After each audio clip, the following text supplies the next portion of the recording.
Hey, it's Matt with the Code Program, and today we're going to talk about the 5 best tactics to use for team building. Now, team building is an interesting topic. I deal a lot with team building and with corporate culture, how to build teams, and how to get the most out of those teams. And we found that some companies find it really difficult to build a good team and to build camaraderie within the team. So here are 5 tactics you can use to help your team building. The first tactic is helping the team to elevate their soft skills. So what is a soft skill? Well, it's probably easier to say what it isn't. So a skill is something that you can do and do well. For instance, woodworking. Can you build a bench? Or can you build a jewelry box? Or something like that. In this tech industry, are you able to write software that's relatively bug-free? Can you debug software? Can you dig in and find the problem and resolve the bugs? Those are all things that are skills, regular old skills. But a soft skill is, well, in your retrospective, do you get defensive when someone says that there was a problem when you broke the build? I know I've broken the build a lot. And sometimes I've been defensive, but that was early on in my career. Now, it's not against me. It is just a fact, just what it is. So that's a soft skill, not getting defensive. It's able to communicate with other people. It's the ability to work well with a team and to mesh with that team and to try to get the most out of the team, even if you're not the leader, but to help everyone excel, including yourself. So that's a soft skill. And how do we help other team members, including ourselves? How do we help everyone learn soft skills? Well, there are 2 parts to that. First is the learning. We need to know what skills we need to work on. We need to know what soft skills are out there. We need to know where we are maybe a little bit deficient or not at our best. So we can do that through videos. YouTube is great for that. We can read books about learning that type of thing and how to interact with other people. We can read articles and blog posts. And that's great. We can learn a lot of things from those different sources. Now, how do we implement that? Well, the problem is a lot of times, I'll speak for myself, I don't realize I'm doing something until someone else points it out. Like, do you realize that you do this whenever someone says that to you? No, I really didn't. So a good part of that is coaching. Coaching is really good at taking the information and helping people apply it. Coaching is really tremendous at that. Every athlete has a coach. Every team has a coach. And there's a reason for that. These people know how to play their sport or perform their activity or whatever, but they often don't see everything, the whole big picture that the coach can see. And a coach also gives you accountability and gives you a sounding board to determine what progress you're making. The second tactic is embracing team feedback. And this can be at any level. It's not just the managers that need to get the feedback and respond appropriately to that. But anyone within the team can give or receive feedback to anyone else in the team. There are 2 aspects to that, giving the feedback and receiving the feedback. So when we give the feedback, sometimes we need to be a little gentle. We need to be a little bit caring and empathetic to the other person. Kind of think, how would I take that? How would I take that if someone said that to me? How would I feel if someone told me your code is garbage during a code review? That's not really what they're saying, but that may be the message that I receive. So when receiving feedback, it's important to just accept the feedback. That's it. Listen to it and accept it. And deal with the discomfort that comes along with it. If we don't listen to it and let ourselves feel uncomfortable if it's uncomfortable feedback, then we're not giving the value that the other person gave the feedback. It probably was out of their comfort zone to give that feedback. The second step to that is to process it. Give it a little bit of time. Don't make any decisions right then and there. It's important to listen to the feedback, really understand what they were saying, and then process it and think, was that valid feedback? Is that something I'm constantly doing that I can improve upon? And that feedback can be positive and negative. The positive feedback is just as important to receive as well. A lot of people are not good at receiving compliments. So that's something that if you are in a team with someone who's not very good at receiving compliments, compliment them more and get them used to receiving compliments. That's a great way to help them receive feedback, is to say, hey, you did a great job on this project when XYZ happened. No one says that very often, so you'll stand out when you do. And then once you process the feedback, go implement any changes you need to. If it was a kudos, you dig down on that and you double down on that activity so that you can have those kudos again next time, so that the project can be successful, so that whatever you did, you can do it again. And the fourth tactic is focusing on workplace culture. Culture, like I said in the beginning, is a huge factor for employee retention. If everyone feels valued, they will continue to do their job and work hard, and they will want to stay there for a long time. If everyone feels marginalized or maybe not valued, if they feel that there's the blame game going on or something like that, they will not want to stay. So how can we make that a better culture? Bringing a foosball table into the office is not going to solve it. That's, if you like foosball, that would be a great thing to have.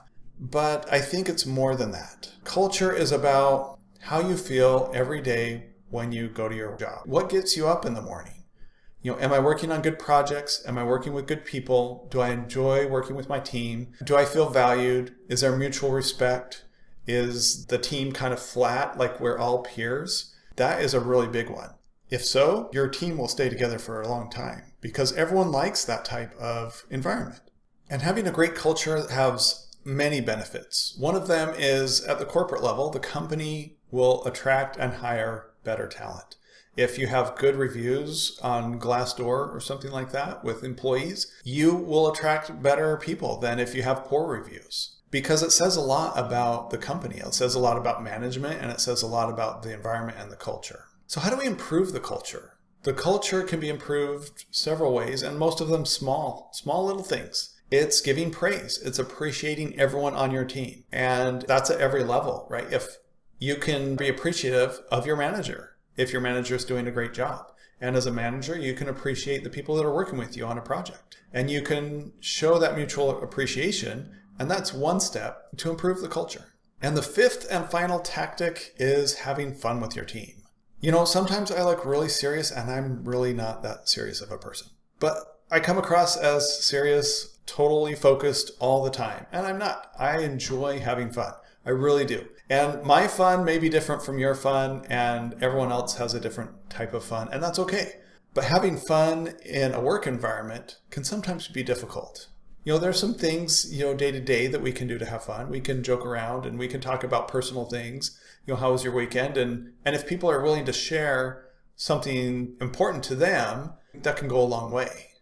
There are also team building exercises. I hate that term, team building exercises. It really sounds cliche, but I don't know what else to call it. So team building activities out and about, not at the office preferably, during work hours, because you don't want to take more time away from their family or whatever their situation is, or their hobbies. I worked at a company up in Denver when I lived in Colorado Springs. It was an hour drive, and our manager had a great idea. He was going to surprise us one day after work with a little something special. I didn't know what it was, but he just said, hey, be prepared. You might be home a little later than normal on whatever day it was. So we go through our work day, and then after work was over, he says, all right, let's go out to dinner. So we went out to dinner, and he told us we had tickets to the hockey game, the NHL Avalanche hockey game, which was great. I loved going.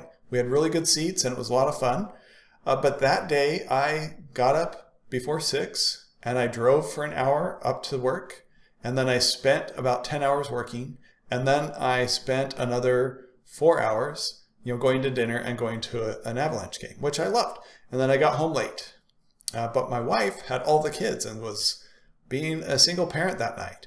And I thought that while his heart was in the right spot, I would have appreciated something maybe a little different or something during work hours. Now, that same manager, he did one thing where he took us to see a movie during work hours. I thought that was perfect because it was like a geeky sci-fi movie or something. And so it was great for us to go out as a team, away from work, not have any worries about deadlines or anything like that, and just go have fun. So what are some good team building things? Well, one thing I like to do is to make sure that it's something that no one's really good at. I think that's why mini golf is always fun. Mini golf is great because no one's really good at it. Even if you're good at it, you're not good at it because the course is all different and there's twigs and stuff all over the place. So even if you're really serious about it, you may do well and you may not. It's just fun to be outside and to hang out with people. Some other things are maybe zip lining or an escape room, a cooking class, anything around music. I was talking to someone yesterday and they said, you know what? I find that musicians or technical people are often really good at music. I thought that was an interesting comment. I think what it is that technical people like thinking, and music really involves your brain. You know, they tell us as parents to assign your kids up for music lessons because it will help them learn. So I think that's the correlation. Like everything's a pattern, everything's repeatable. And I think that's why technology people like music, is because they see that pattern.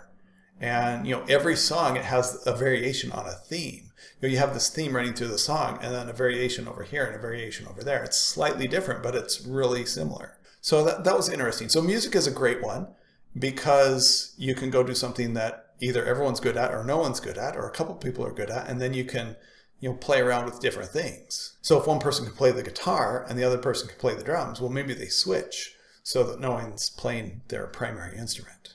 A lot of those city adventure type things where you have to do a scavenger hunt around the city and take pictures with your phone and send it in and stuff like that, that's fun too, because it's kind of zany. It doesn't really have a purpose other than to go out to solve these little problems and have fun.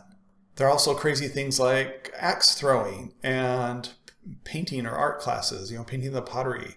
You can go see a baseball game during the day or something like that.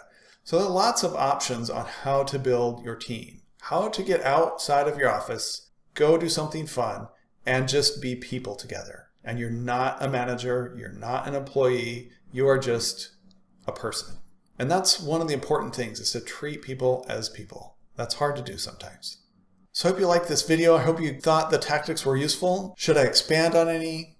Did I miss any? Let me know in the comments. And if you'd like some more information on coaching, team development, elevating those soft skills, and want some coaching, you can reach us at codeprogram.io. And as always, subscribe, like the video, and comment below.